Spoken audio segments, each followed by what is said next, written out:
안녕하세요. 내 안의 심리학 서쌤. 박쌤입니다. 아니 저희가 구독자 100명이 됐더라고요. 그러니까요. 저희가 사실 전문가 시험도 치고 또 이리저리 또 신상의 변화가 있어서 좀 늦게 돌아왔는데요. 그 사이에 또 100명의 구독자분들이 생겨서 아주 감사할 따름입니다. 감사합니다. 오늘은 책 추천을 하려고 해요. 심리학을 전공하고 관련된 일을 하다 보니까 주변에서 심리학 책 뭐 읽으면 좋아? 이런 얘기 많이 듣거든요. 심리학 궁금해하시는 분들 어떤 책 읽으면 좋을지 추천을 해드리려고 가져왔어요. 그래서 우리 오늘은 박쌤이 두 개의 책을 좀 준비했다고 하는데요. 어떤 책인지 우리 바로 만나볼까요? 저는 프레임이라는 책을 준비했어요. 이 책 서울대학교 심리학과의 최인철 교수님이 쓰신 책이고요. 제가 먼저 이 책을 가져온 이유는 심리 상담이나 치료 분야에 관심이 있지 않더라도 살아가면서 알아두면 좋은 심리학 지식들을 다루고 있어서 추천하게 됐습니다.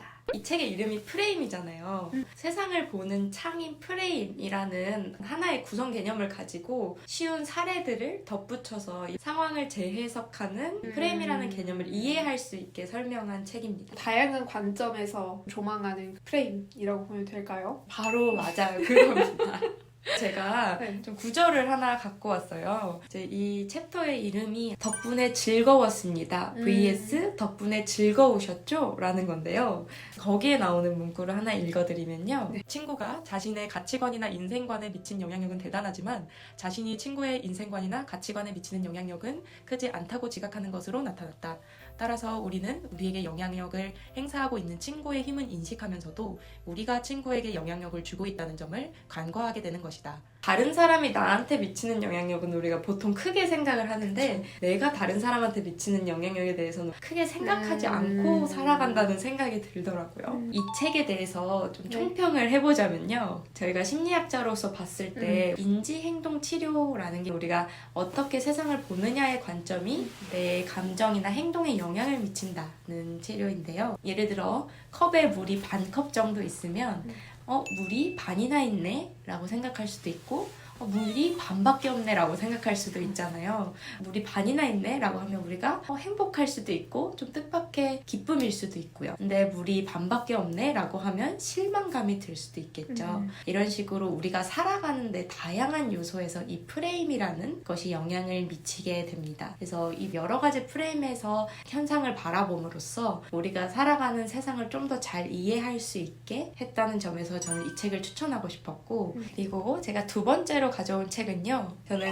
나도 아직 나를 모른다 라는 책입니다. 이 책은 고려대학교 심리학과의 허지원 교수님이 쓰신 책이고요. 이 책은 누구에게 추천하면 좋을까요? 네, 이 책은 내 심리가 알고 싶은데 마냥 낙관적인 얘기만 해줄 것 같고 좋게 생각하면 돼요 이럴 것만 같은 분들한테 덤덤하지만 위로가 되는 책이라고 생각을 합니다. 이 책을 왜 추천드리냐라고 하면 우리가 심리치료나 상담을 할 때 심리치료는 긍정적으로만 생각하는 거 아닌가요? 이런 물음들 되게 많이 하세요. 그러면 우리가 심리치료 첫 시간에 보통 심리치료라는 것은 단순히 좋게 생각하는 게 아니라 세상에 대해서 왜곡된 시선 혹은 한쪽으로만 보는 시선 때문에 더 힘든 고통이 있다면 조금 세상을 현실적으로 볼 수 있게 혹은 세상에 다양한 가능성이 있는지 같이 살펴봅시다. 이런 식으로 저희가 많이 설명을 드리거든요. 이거를 심리 상담을 받지 않으시는 분들은 모를 수도 있잖아요. 나는 여전히 힘든데 심리 상담은 너무 나한테 안 맞는 것 같아 라고 생각하실 수도 있어요. 그러면 이렇게 좀 덤덤하게 나를 위로해주는 책을 읽으면서 임상심리학이 어떤 거고 심리 상담과 치료가 어떤 거구나 라는 걸 좀 거부감 없이 받아들일 수 있을 것 같다는 생각에 이 책을 추천하게 됐습니다. 제가 좀 감명 깊었던 문구들을 가져왔어요. 그거를 한번 읽어드리려면요. 바보, 의미를 찾으려고 하지 말 것. 에피소드 8. 이렇게 사는 게 무슨 의미가 있을까요?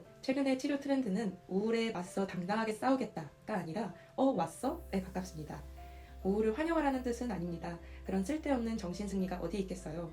우울은 환영할 만한 존재가 못 되며 가능하다면 겪지 않는 편이 낫습니다. 그러나 그 우울에게 내가 너를 인지하고 있음을 알려줘야 합니다. 나를 우울의 피해자가 아닌 우울을 맞아들이는 주체적인 집주인 모드로 준비시킵니다. 이런 식으로 좀 쉽게 설명을 해주셨어요. 이게 또 문체가 굉장히 구어체로 적혀 있어서 마치 이 허지원 교수님께서 옆에서 얘기를 해주시는 듯한 되게 뭔가 상담자가 직접 나에게 어떤 메시지를 주는 듯한 그런 느낌이 드네요. 위로가 됩니다. 그래서 가볍고 무거운 거를 섞어서 덤덤하게 풀어낸 책인 것 같습니다. 그래서 우리 이렇게 오늘도 책 2권 만나봤는데요. 오늘은 제가 좀 여러분들께 추천드리고 싶은 책들을 알아봤고요. 다음 시간에는 서쌤이 또 여러분들께 추천하고 싶은 책들 준비했다고 하니까요. 다음 시간에 만나요.